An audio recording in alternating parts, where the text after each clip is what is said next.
Welcome. Congratulations again. Moving on. Your thoughts on your play today?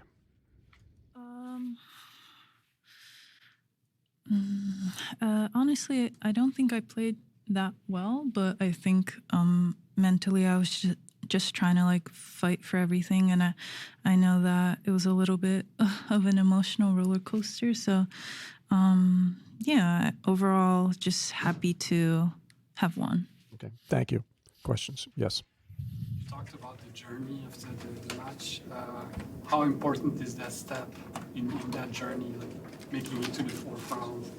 I mean, like the match in particular, or like this entire process? Entire process and how this like moving to the fourth round for the first time in years. So. Yeah, I mean, definitely. I think honestly, since I've come back, I kind of wanted everything to happen really quickly.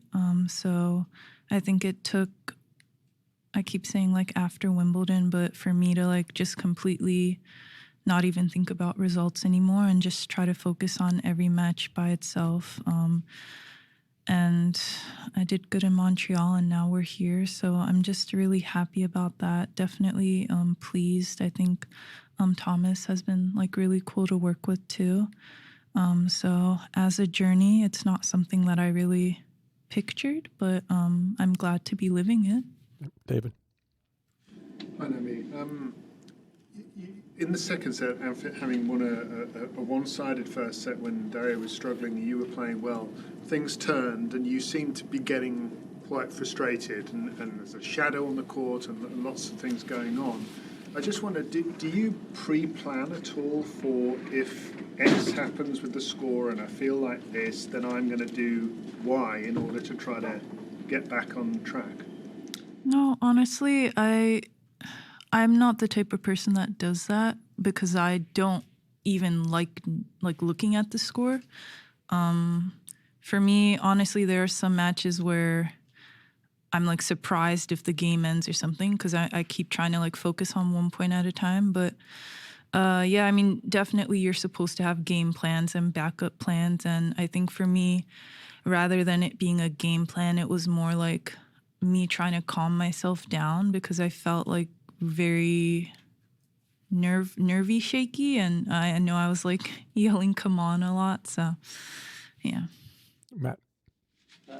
Your next opponent is Coco, and you played her here 6 years ago at this point. I'm sort of curious what your recollections are of that match and what happened after. Yeah, I mean, my recollections were that I remember just knowing that she was going to be a really great tennis player, which I was right. But yeah, I mean, she was 15 at the time. And I thought she just handled herself really well, and I knew she was going to be back there. So now to be playing her again after 6 years, I don't know if that makes me old. But yeah, just to be at this point of my life and to be playing her again is honestly for me feels kind of special. Catherine. Hi, Naomi. Congratulations. I just wanted to ask about your serve. You were gesturing a lot towards Thomas in the box today about on the serve. Is the motion the same? Have you made any changes to it with Thomas? Honestly, no, I haven't made any changes, but it was just, I feel really bad. I was like really staring at him a lot today, but no, we just have like keywords like to like focus on when I don't feel like I'm serving that well. So, Young lady. No. Okay, Charlie. Congratulations. Just wondered what the kind of overwhelming emotions were that you felt at the end and getting to this stage again, whether it's kind of relief or pride that you've kept going after a lot of difficult results and setbacks. Honestly, it's not relief, which is kind of ironic. I think like my first feeling that I feel right now is I'm very tired. My second one is just that I'm very grateful to be here. I think when I was younger, I kind of expected myself to win in a way. So I, like doing press after winning a match was kind of like, you know, a routine. But I think now I've kind of experienced so many tough losses that I'm just happy to be smiling at a press conference. Tamani. Naomi, congrats. There have been a few dramatic moments this week on court. For me or from? Not for you. Things have been good for you, but like Medvedev, Ostapenko, Tsitsipas. I'm curious, like from your perspective, what about this tournament, the city, it brings out kind of the angst and Hey, the don't drama? blame New York. Yeah. I don't know what the tea is with Tsitsipas, so I'm not gonna say anything. But I don't know. I feel like not calling everyone name by name, but Medvedev's had like a couple moments here that are kind of iconic. So yeah, I feel like the people here might enjoy a show, but I think people everywhere enjoy a show. So I don't know if it's just the part of the season where everyone's like tired and irritated or something. But yeah, I mean, for me, I think New York brings out my best behavior. So I don't know what everyone else is doing. Okay, Ben. I mean, everyone will talk about the first meeting you had with Coco here in 2019, but you've also played her a bunch of times since then, and like once a year, roughly. Like, what are any other of those matches of yours stand out at different points of your career as you've had your own separate journeys? Sorry. I mean, obviously playing her once here. I think I played her. Was I defending in Australia one year? Yeah, I played her there. But honestly, the one that I remember the most, I think it's because it's the most recent, was the one in Beijing, which I thought was like really unfortunate because I felt like I was playing well. So I'm honestly excited to play her now because I feel healthy and I just want to see what happens. Two more. Howard, Willie. Hi, Naomi. You used, a couple minutes ago, you used the word special when you were talking about this upcoming match. What for you is the most special aspect of this? And how much for you do you think back about who you were maybe 6 years ago when you played her and where you are now?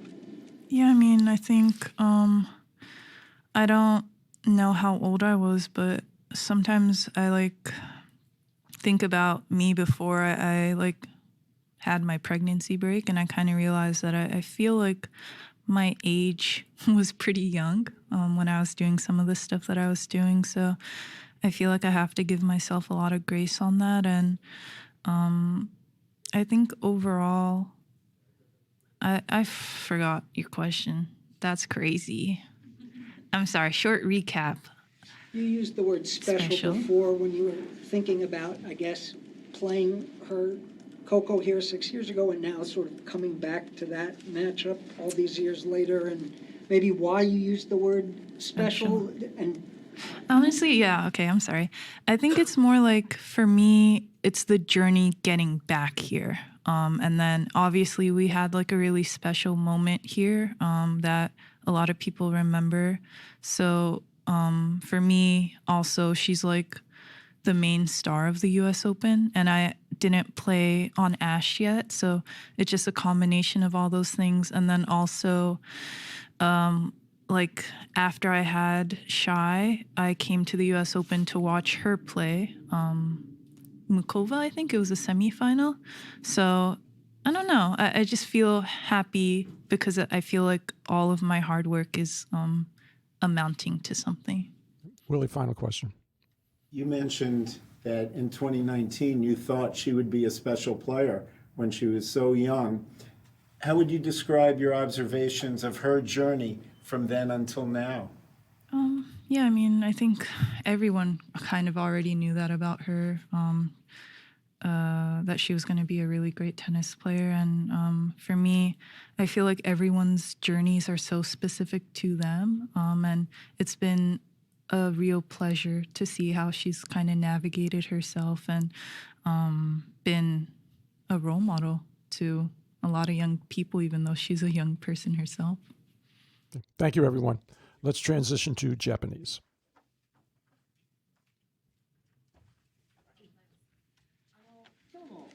大坂さんの試合の後にビーナスがダブルス入ってきてましたけど、もしちょっとその廊下ですれ違ったりしたかっていうのと、大坂さんが生まれる前にすでにこうチャンピオンだったヴィーナスが今まだこうやって試合してるっていうのはどういうふうに見てますか？